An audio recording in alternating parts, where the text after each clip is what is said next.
Next આપણો જે example છે, ક્વેશ્ચન આપ્યું છે ડ્વેલ ડ્રો ધ પ્રોફાઇલ ઓફ કેમ and the roller follower. Follower આપણને રોલર આપેલું છે, રોલર ફોલોવર. ઓકે, આગળ આપ્યું છે વિથ સાયક્લોઇડલ મોશન. જો સાયક્લોઇડલ મોશન નવી છે, તે સાયક્લોઇડલ મોશન ખાસ દેખી લેજો, કારણ કે યુનિફોર્મ એસેલેરેશન, રિટાર્ડેશન, સિમ્પલ હાર્મોનિક ને વેલોસિટી, યુનિફોર્મ વેલોસિટી ત્રણ મોશન આપણે શીખવાડેલી છે. અહીંયા સાયક્લોઇડલ ડાયરેક્ટ એક્ઝામ્પલમાં દેખીશું. મોશન આપી છે આઉટ સ્ટોક, ડિસ્પ્લેસમેન્ટ s આપ્યું છે 31.4 mm during 180 degree cam rotation, એટલે થીટા ઓ 180 ડિગ્રી આપી દીધું છે આપણને. Return stroke theta d theta r આપી દીધું છે ડાયરેક્ટલી 150 ડિગ્રી, અને dwell for the remaining 30 degree, બાકીનું બધું ડ્વેલ છે 30 ડિગ્રી, વચ્ચે કોઈ ડ્વેલ નથી. ધ મિનિમમ રેડિયસ ઓફ કેમ ઇઝ 15 mm. કેમની મિનિમમ રેડિયસ એટલે કે આરબી આપેલી છે 15 mm, એકદમ નાની આપેલી છે. અને રોલર ડાયામીટર 10 mm, એટલે કે રોલરની રેડિયસ 5 mm થશે. ડાયામીટર 10 આપ્યો છે એટલે રોલરની રેડિયસ 5 mm થશે. Axis of roller follower is offset by 10 mm towards right from the axis. આ પણ ઓફસેટ નો એક્ઝામ્પલ થયો, અને ઓફસેટ કેટલા mm આપેલું છે? 10 mm ઓફસેટ આપેલું છે. હવે મેન ડિસ્પ્લેસમેન્ટ ડાયાગ્રામ છે. ડિસ્પ્લેસમેન્ટ ડાયાગ્રામમાં ખાસ ધ્યાન રાખવાનું છે અહીંયા કે સાયક્લોઇડલ મોશન છે. ઓકે, તો સાયક્લોઇડલ મોશન હોય ત્યારે તમારે એક વસ્તુ ધ્યાન રાખવાનું કે સૌથી પહેલી વસ્તુ એ છે કે જે તમને s આપેલું છે, તો s/2π નું આપણે સર્કલ બનાવવાનું થશે. ઓકે, તો s/2π નું આપણે સર્કલ બનાવીશું. ઓકે, તો r બરાબર s/2π. સૌથી પહેલા અહીંયા r બરાબર s/2π. હવે લિફ્ટ આપેલું છે આપણને 31.4 અને ભાગ્યા 2π. ઓકે, આ રીતનું કંઈક થશે. ચલો, તો આનું કેલ્ક્યુલેશન આપણે કરીએ કેટલું થાય છે જોઈએ mm માં. ઓકે,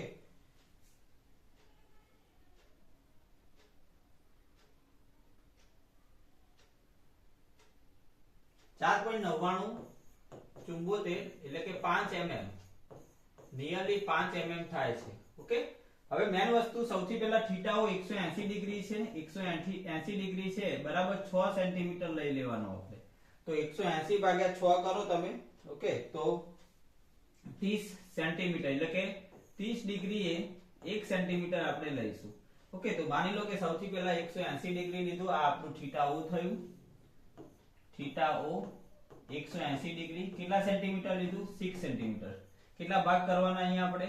1 2 3 4 5 6. હવે કોઈ ડ્વેલ નથી, ડાયરેક્ટલી થીટા આર છે. થીટા આર છે 150 ડિગ્રી, તો 150 ડિગ્રી એ કેટલા સેન્ટીમીટર થાય? તો 180 એ 6 થતું હોય તો 150 એ 5 સેન્ટીમીટર થાય. તો આ 5 સેન્ટીમીટર દોર્યું આપણે, અને 100 ને કેટલા છે? 100 ને થીટા આર છે આપણું, થીટા આર 150 ડિગ્રી.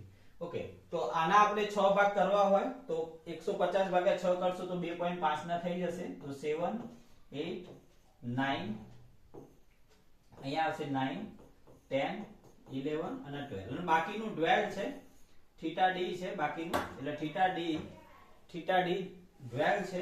એ થીટા ડી આપણે જે બાકીનું છે એ લખી દઈશું 30 ડિગ્રી છે. Okay, 30 degree. ઓકે, ચલો હવે આગળ મેન વસ્તુ સાયક્લોઇડલ મોશન કીધું છે આપણને, અને રિટર્ન સ્ટ્રોક અને જે ફોરવર્ડ સ્ટ્રોક છે એ બધા સાયક્લોઇડલ મોશન થી આપણને કીધેલું છે. Motion during out stroke and return stroke બંને સાયક્લોઇડલ મોશન થી આપણને કીધેલું છે. ઓકે, તો હવે આપણે શું કરવાનું અહીંયા? તો આ જે 5 mm છે એનું સર્કલ અહીંયા આપણે બનાવીશું. તો 5 mm નું સર્કલ અહીંયા તમે બનાવશો તો અહીંયા 5 mm નું સર્કલ આ રીતનું બનશે. હવે આમાં તમારે શું કરવાનું છે? તો પાર્ટ્સ કરવાના છે. બરાબર, આમાં તમારે પાર્ટ્સ કરવાના રહેશે.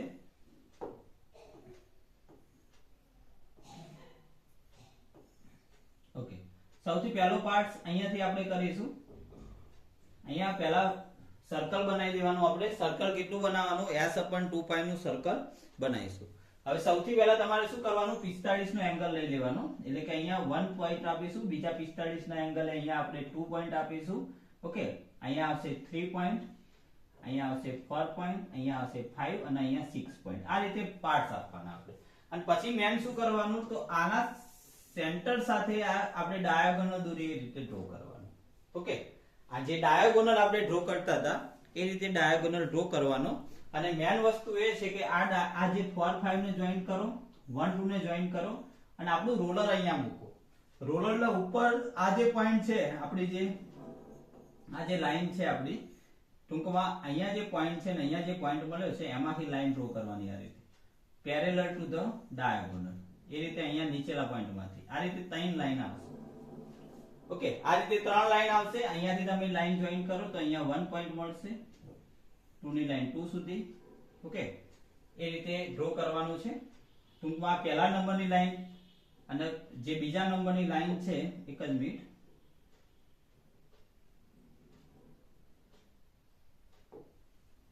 જે ડિસ્પ્લેસમેન્ટ ડાયાગ્રામ હતો એ આપણે એક જ મિનિટ ફરીથી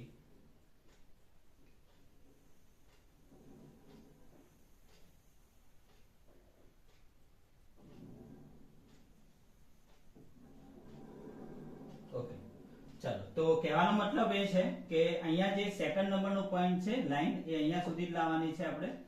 સેકન્ડ નંબર 3 ની લાઈન 3 સુધી લાવવાની છે, 4 ની લાઈન 4 સુધી, 5 ની લાઈન બી 5 સુધી. ટૂંકમાં 1 2 ની લાઈન નીચે સુધી એક્સટેન્ડ કરવાની, 3 ની લાઈન મિડલ અને 4 5 ને ઉપર લઈ જવાનું છે. અને સિમિલરલી એ પોઈન્ટ જ આપણે આ બાજુ એક્સટેન્ડ કરવાના છે. એટલે આપણે શું કરવાનું કે અહીંયા અલગથી સર્કલ બનાવવાની જરૂર નથી. આ જે દરેક પોઈન્ટ છે એને આપણે શું કરીશું, લાઈન ડ્રો કરી નાખશું. દરેક પોઈન્ટમાંથી આપણે લાઈન ડ્રો કરશું તો એ બધા પોઈન્ટને અહીંયા એક્સટેન્ડ કરશું. હવે અહીંયા હું નામ લખું છું, દેખી લો. આ A આવશે, અહીંયા B આવશે, C D E F, પછી આ લાઈન આપણે અહીંયા એક્સટેન્ડ કરશું, D પોઈન્ટને અહીંયા એક્સટેન્ડ કરશું, C પોઈન્ટને એક્સટેન્ડ કરશું, B પોઈન્ટને એક્સટેન્ડ કરશું. ઓકે, B પોઈન્ટને એક્સટેન્ડ કરી અને છેલ્લે A પોઈન્ટને એક્સટેન્ડ કરી. ઓકે, તો E પછી F, પછી અહીંયા આવશે G પોઈન્ટ, અહીંયા આવશે H પોઈન્ટ, અહીંયા આવશે I પોઈન્ટ, અહીંયા આવશે J, અહીંયા આવશે K અને અહીંયા આવશે L પોઈન્ટ છેલ્લું. ઓકે, 12મો પોઈન્ટ છે ત્યાં L પોઈન્ટ આવશે. L. હવે બધા પોઈન્ટને જોઈન કરીશું અને બધા પોઈન્ટને તમે જોઈન કરશો. ચલો, તો અહીંયાથી સ્ટાર્ટ થશે આ રીતે 1 થી A B C D E F, પછી નીચે આવશે G H I J K L. કોઈ પ્રકારનું વચ્ચે ડ્વેલ નથી. ઓકે, તો સાયક્લોઇડલ મોશનમાં તમારે આ રીતે ફાઇન્ડ કરવાનું છે.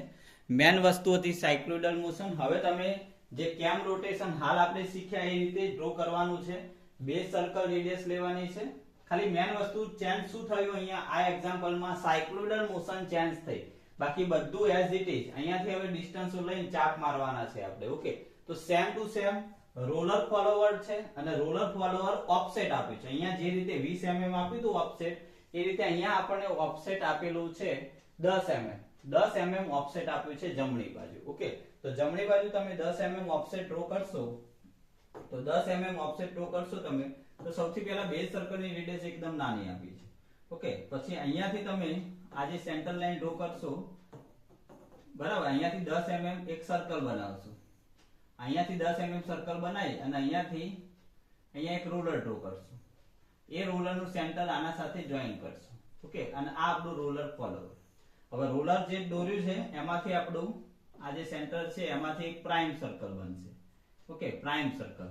તો બે સર્કલ થઈ ગયા. આ બહારનું જે સર્કલ છે એને આપણે પ્રાઇમ સર્કલ કહીશું અને અંદરનું સર્કલ છે એને આપણે શું કહીશું, બેઝ સર્કલ કહીશું. ઓકે, અને પછી અહીંયાથી જે ભાગ કરતા હતા આપણે પહેલા તો 180 ડિગ્રીના કરવાના, એટલે 1 2 3 4 5 અને 6. ઓકે, 1 2 180 ડિગ્રી 30 ડિગ્રી થાય. 3 અહીંયા આવશે 3 4 5 6. પછી પાછું 150 ડિગ્રી છે એટલે 150 ડિગ્રી એટલે અહીંયા સુધી આવશે અને ડ્વેલ નથી, બરાબર, તો અહીંયા આવશે 7 નાના સર્કલના 7 8 9 10 11 અને 12 આ રીતે.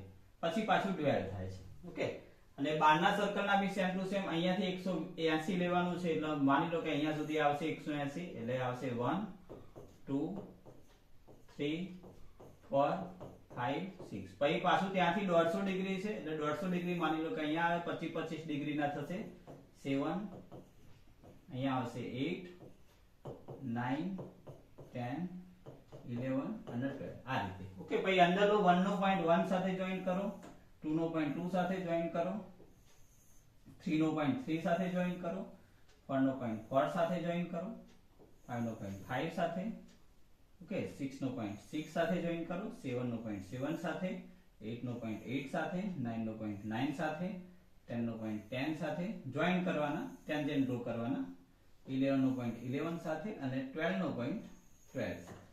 હવે આપણે ચાપ મારવાના છે. ટૂંકમાં અહીંયાથી 1 થી a જેટલી રેડિયસ લેવાની છે.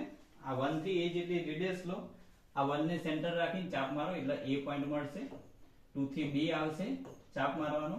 ડિસ્ટન્સ કેટલું લેવાનું તમારે?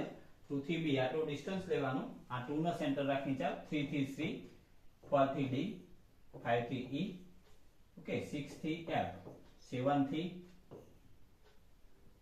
g આવશે, 8 થી h આવશે, 9 થી j આવશે, 10 થી k આવશે, બરાબર, i આવશે, પછી અહીંયા j આવશે, અહીંયા k આવશે અને છેલ્લા આવશે l. ઓકે, હવે મેન l પોઈન્ટ અહીંયા આવશે. હવે સર્કલો બનાવવાના છે. જે 5-5 mm રેડિયસ આપી છે તો 1 નો સેન્ટર લઈને સર્કલ બનાવો, b નો સેન્ટર લઈને, 3 નો સેન્ટર c નો સેન્ટર લઈને, d નો સેન્ટર લઈને, e નો સેન્ટર લઈને, f નો સેન્ટર લઈને, g નો સેન્ટર લઈને બનાવો, h નો સેન્ટર, i આવશે, j આવશે, k આવશે અને છેલ્લા l નો સેન્ટર લઈને આપણે સર્કલ બનાવીશું. a b c d e f g h no centre લેવાનું અને 5-5 mm ના અહીંયા આપણે સર્કલ બનાવવાના. અને હવે જે સર્કલ બનાવ્યા છે એ સર્કલ ને આપણે જોઈન કરીશું. ઓકે, તો એનું ટેન્જન્ટ બને રીતે જોઈન કરવાનું અહીંયાથી. એટલે આ જે છે એ આપણી કેમ પ્રોફાઇલ બનશે. ઓકે, સર્કલ ની અંદર ના ઘૂસવી જોઈએ લાઈન.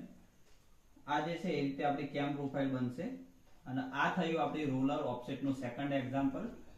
ઓકે, તો આ આપણી કેમ પ્રોફાઇલ થશે. અંદરનું સર્કલ બેઝ સર્કલ, બહારનું સર્કલ પ્રાઇમ સર્કલ અને આ રોલર ની જે રેડિયસ આપી છે એટલા સર્કલ આપણે બનાવવાના રહેશે. ઓકે, તો આ હતું આપણું જીટીયુ નું સેકન્ડ એક્ઝામ્પલ જેની અંદર સાયક્લોઇડલ મોશન આપેલી છે અને ઓફસેટ રોલર ફોલોવર આપેલું છે.